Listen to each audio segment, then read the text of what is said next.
Hi, my name's Aaron Green. When I was a kid, I had a near-death experience that I'm going to talk about a little bit.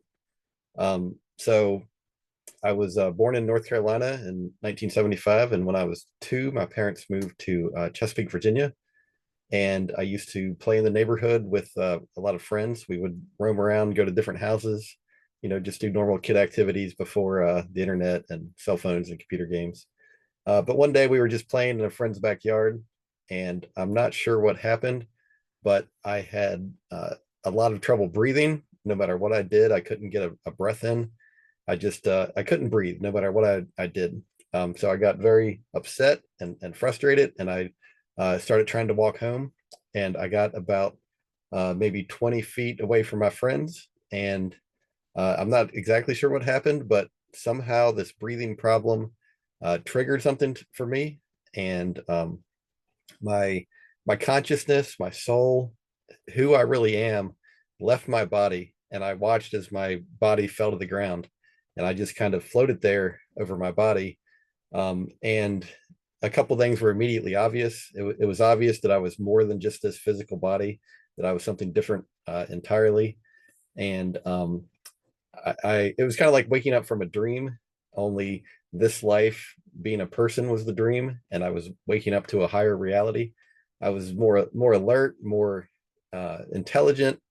Um, it was just a more real existence than what we're currently living right now.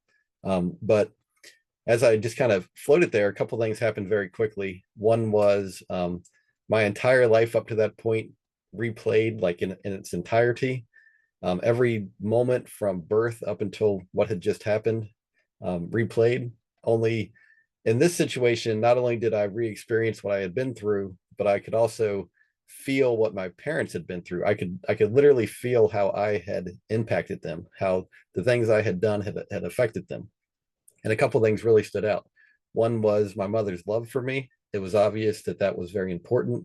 It had like a significance to it that is kind of hard to describe. And then also, my father, he was a good father, but what really stood out was some of his frustrations at raising a baby, the crying, the changing the diapers, that kind of thing. I could feel his frustration at having to raise a baby and deal with that. Um, and Anyway, it felt like my life review, like those 6 years, was very brief. Like it was almost as if I had not accomplished anything in life. I hadn't done anything. It was too short, and the decisions that I made up until that point were they felt insignificant in that setting. Anyway, I then looked in the distance, and I could see this light that looked kind of like a star, but I knew it wasn't a star. It was just a pinpoint of light in the distance, and I knew that it was very important, but I didn't understand why. Um, there was something like intuitively or instinctual about it that I just knew that it was very important, but I didn't know why, and I didn't continue to focus on it. And I was kind of like back to floating there, and I started to have questions. And as I would have questions, it was like the answers would come to me in extreme detail. It was kind of like I was connected to some deeper intelligence that I could tap into.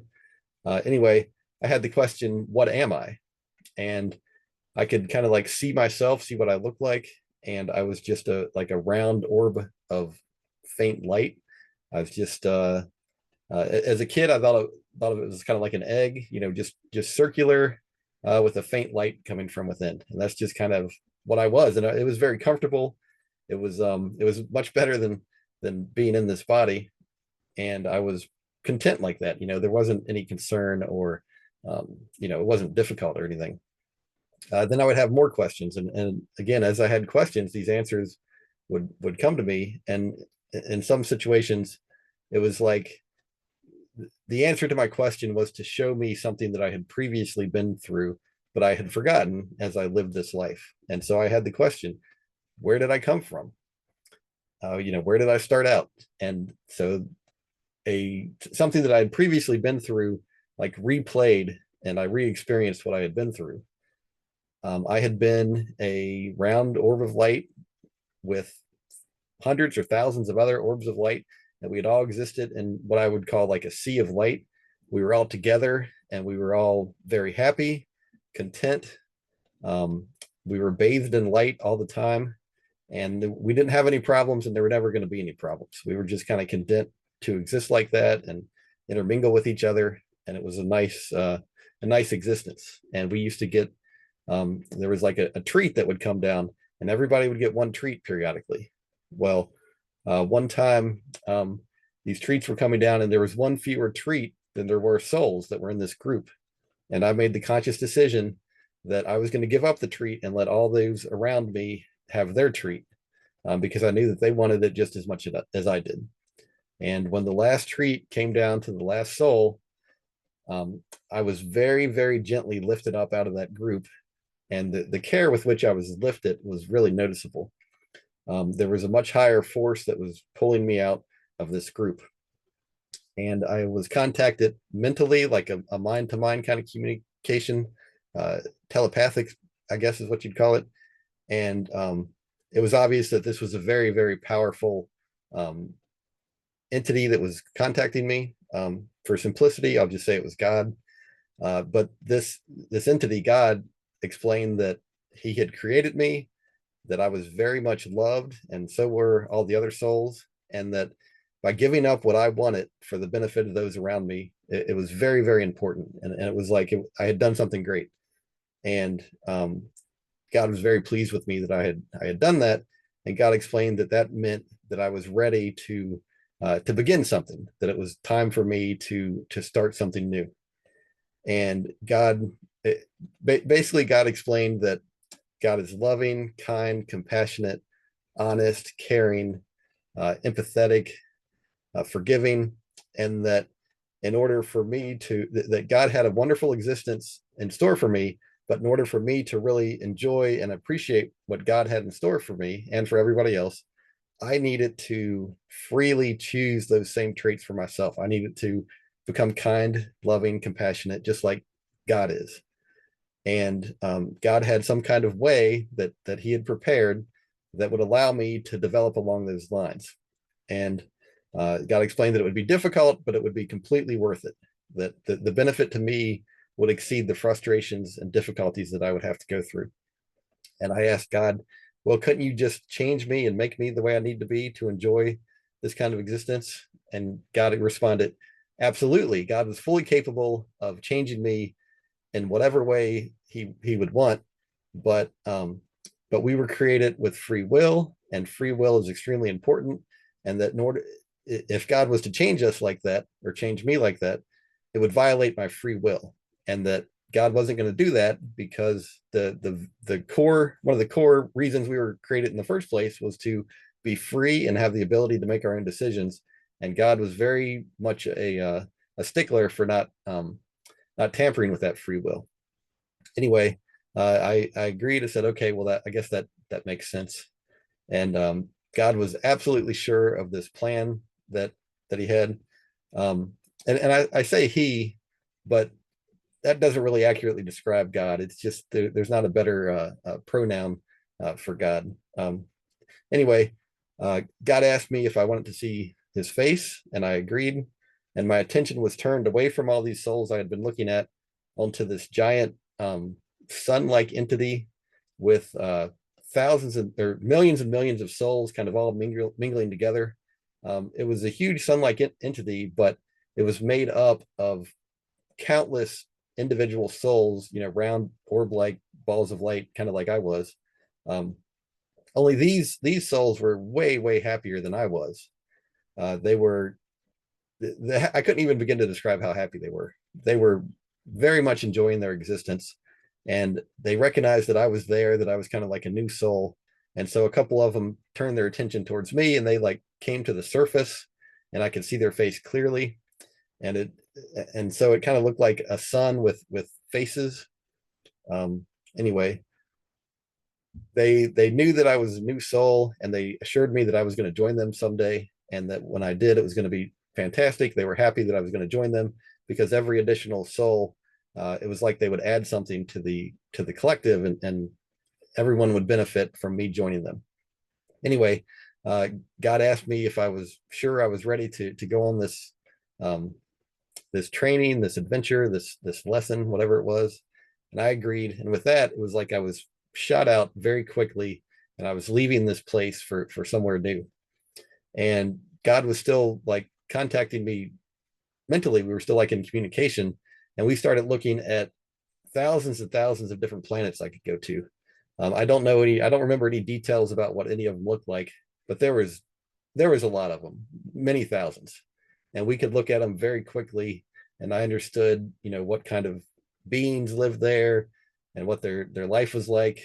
And it was clear I could pick any one of these planets that I wanted to, and that's where I would learn my lessons. Well, when we got to Earth, there was something about Earth, and I was absolutely sure that this is where I wanted to be. And so um, God asked, "Are you sure?" And I said, "Yes, I'm sure. This is where I want to go." And with that, the decision was made, and it was kind of like that's why I came to Earth. And so so that answered my initial question about where I'd come from, and so I was back floating in my backyard. I'm sorry, my neighbor's backyard, and I had another question. I wanted to know, well, why Aaron Green? Like, why am I living this life as this person? And so again, the answer was given to me. It was something I had previously been through, but I had forgotten. And this this replay started, and I was um, a a soul with some guides, and it was clear that at this point I had become an experienced soul. I had been through a lot between when I was with God and then now shortly before I became Aaron Green.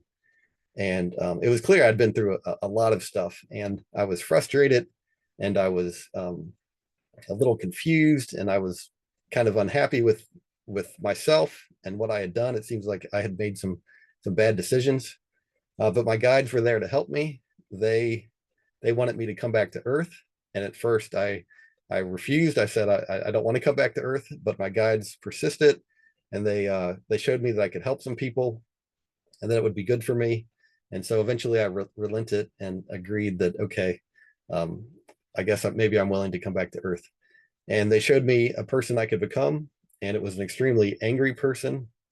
And I rejected that and said, no, the life circumstances for that person just aren't right for me. And then we looked at another person I could become, and we started looking through some different options. And we found a set of parents that I liked. And it was obvious that these parents had the genes available to make a redheaded girl, and I really liked that. I really wanted to be a redheaded girl. I liked it that it was kind of an unusual hair color, and I wanted to be a girl because I felt like I'd be less likely to hurt anybody. But there was something, it wasn't quite the right match for me. It just didn't work out. I wouldn't have developed into the kind of person I wanted to. I would have been kind of awkward, and I would have had trouble making friends or getting married.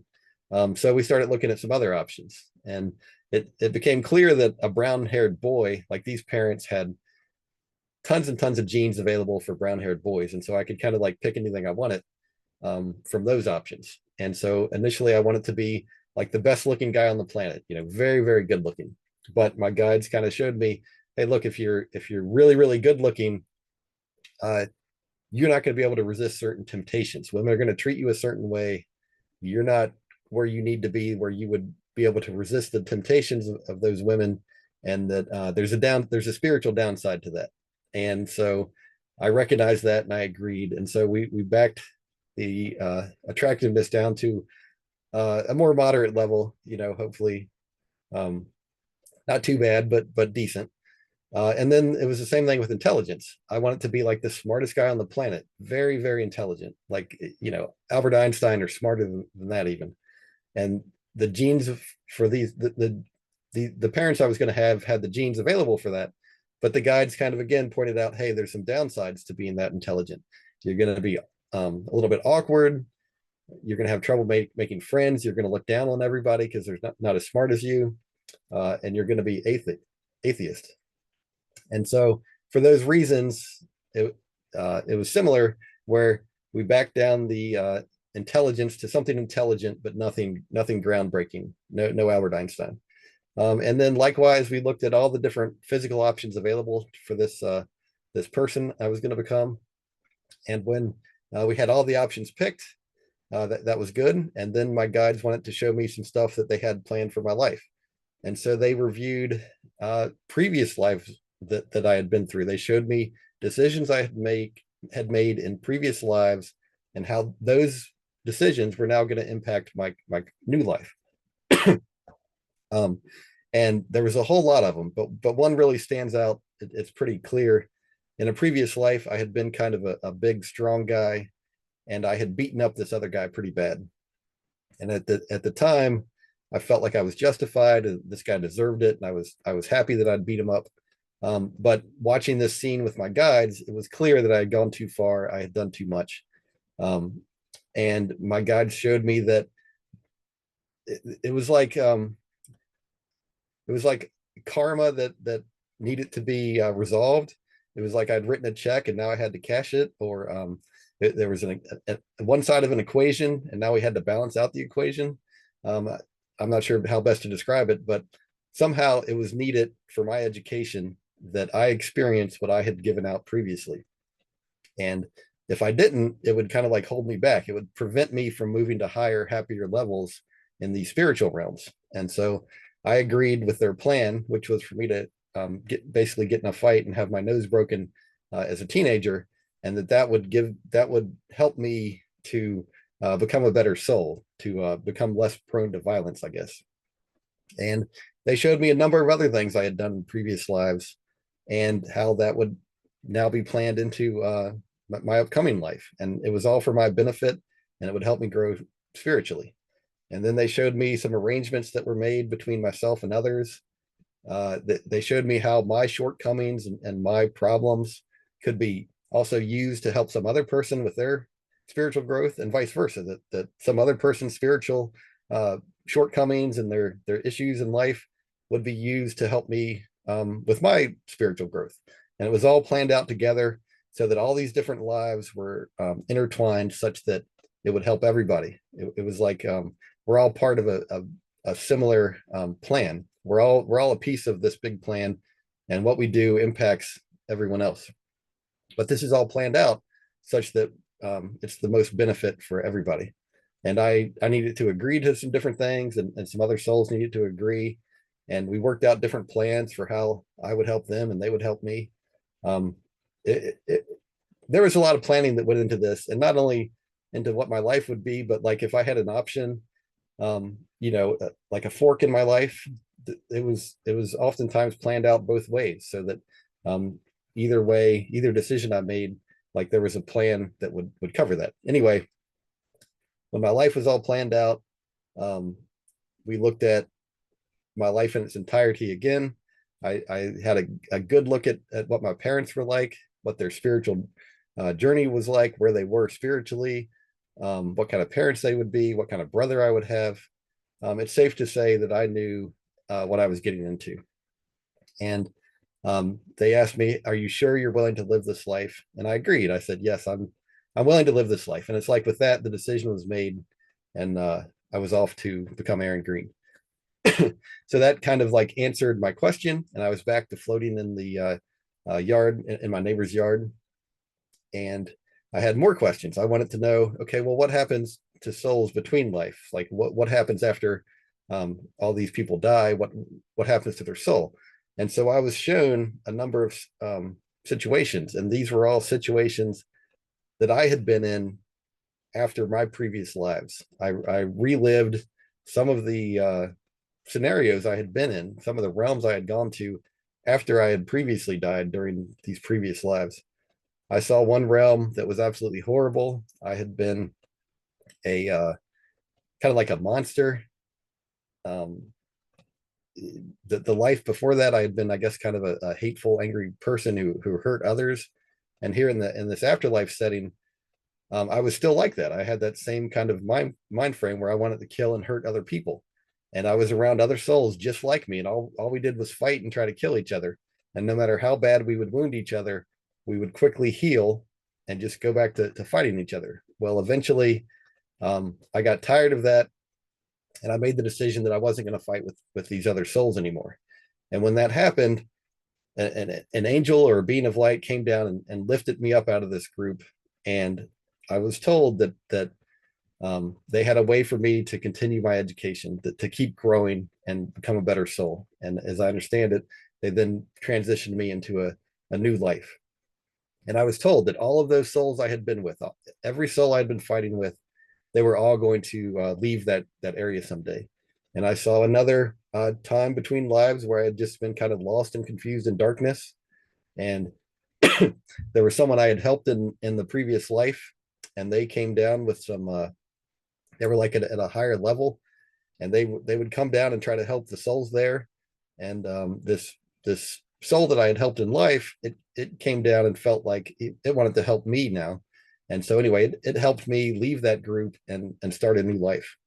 I saw another between life period where I had been in a place that looked kind of like Earth. It had streets and roads and buildings, and the souls there were very happy. And I saw that was somewhere I had been between some previous lives. And then I saw this other place. It was kind of like a city of light. The buildings were translucent, and they had they were like made of light, and the beings there, all the people, they were made of light. It was just absolutely beautiful, and they were extremely happy. Everyone there was really, really happy. Anyway, as I was having these thoughts, that ended, and I was back to floating there next to my body, and I had the thought that wow, after this life, I get to go back to the happy realms. Like I'll be able to go back there and be with my friends. And I was extremely happy about that. I really wanted to be back with in that happy place with the friends that I had on the spiritual level. And when I had that thought, a being of light, an angel or something, I'm not sure what it was. It came at me very, very quickly. And this being was absolutely beautiful. I can't describe how beautiful he was. It was like a person made of light, but he was translucent, so you could see through him. So just like we have facial features that kind of tell a little bit about us, it's like you could see into inside of him, and you could see beautiful features on the inside that kind of told a story about what kind of soul this was or what kind of being it was. But somehow it was just all absolutely beautiful. But this angel or being of light told me that I was not to leave my body. It was like I had done something I wasn't supposed to do. I guess my breathing problem shouldn't have been bad enough that I left my body like I did. And bam, like that, I was back in my body. And I stood up, and I didn't have any breathing problem anymore. And I looked at my friends who had been playing with, and I went back home and I tried to explain it to my mother. And I, as a 6-year-old, I couldn't explain it. It was just way too much for me to try to explain all this to her. But I would think about it every day for months and months. And after maybe 6 months, I got contacted mind-to-mind communication by one of my guides. I knew exactly who it was. And they essentially told me that they needed to hide this experience from me, that it was interfering with my life. And I needed to agree with that. And I agreed, and they hid this experience from me, but told me I would get it back when I was older. And I went through life. I had my nose broken as a teenager. I had some other stuff happen to me that I had agreed to. And then when I was in my mid 30s, I was reading a Newsweek magazine article about Eben Alexander. He's a neurosurgeon who had a near-death experience. And somehow there's something about reading about that where it clicked, and I remembered what had happened to me as a kid.